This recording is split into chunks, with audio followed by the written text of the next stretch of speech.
I want to talk to you about a sickness that impacts so many people, and actually impacts so many people that it causes depression, anxiety, and even suicide in some cases. And this is not going to be like one of my normal videos where it's funny and humorous and engaging, but please stay tuned because chances are you've experienced this sickness at some point in your life, and I want to admit to you my battle with it and also give you some hope and some tools, real life tools that you can use right now in order to help heal just a little bit by the end of this video from this sickness. And as a retired therapist, now having 5 companies, the idea of being successful is this constantly moving target and moving bar. And the voice, the sickness in my head was saying every time I would reach a certain point, every time I would reach a certain milestone, a certain goal, the thought would be, yeah, but it's not enough. It's not enough money. The car's not good enough. The school's not good enough for my kids.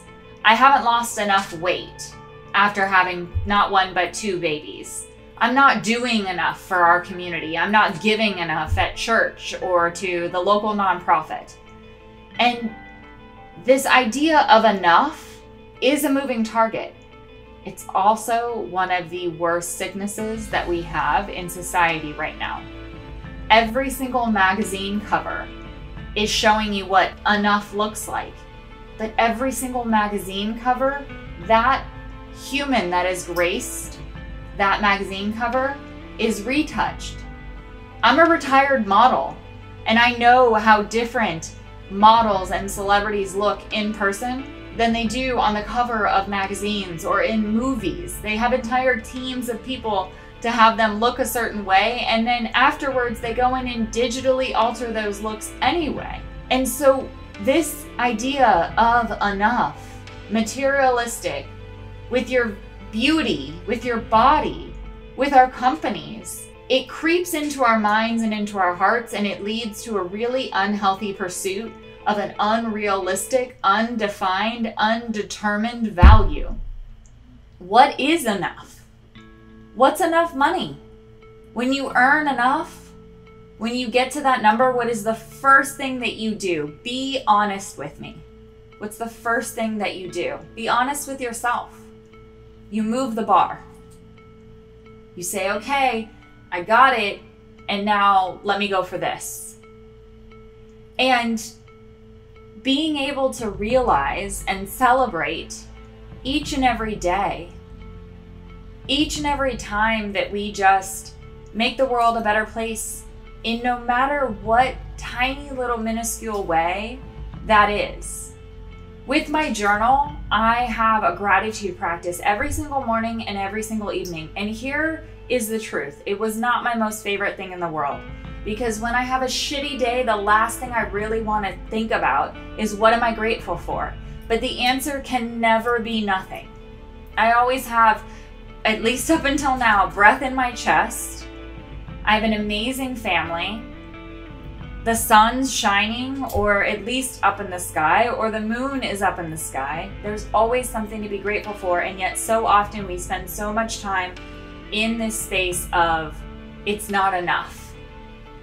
And the irony is that when we focus on the lack, that's all we ever see. And when we focus on the abundance, our life starts to look different. Things start to happen differently in our lives.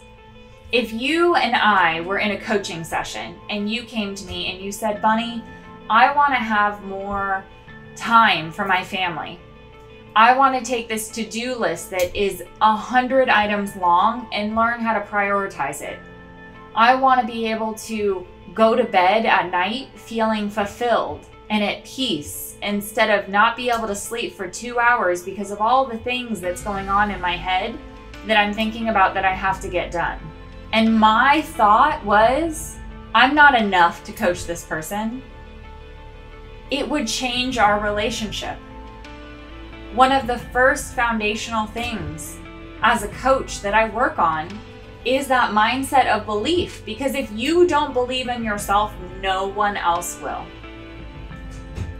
Even as a parent, trying to convince my daughters that they can and are enough, that they can do something, that they're capable. It's so difficult when they have had a bad day and they don't believe it. And at times there's nothing I can say to change that belief. But when they believe they can do something and they say, "Trust me, Mom," that goes a long way. And there are clients that I work with, from executive C-suite individuals to startup entrepreneurs, that I will tell them, you don't have to believe right now that your goals are possible. In order to achieve them, you're going to have to believe at some point. You're going to choose to believe at some point that your goals are possible. And until that day, I will hold the belief for you, so that you know, no matter what the day looks like, no matter how many horrible things have happened, no matter how many no's you have gotten, that somebody in this world believes in you. Unconditionally. And that knowledge that somebody believes in us, somebody believes that we're enough, sometimes is just enough to have that little tiny spark that starts that flame, that burns that motivation in order to make this world different.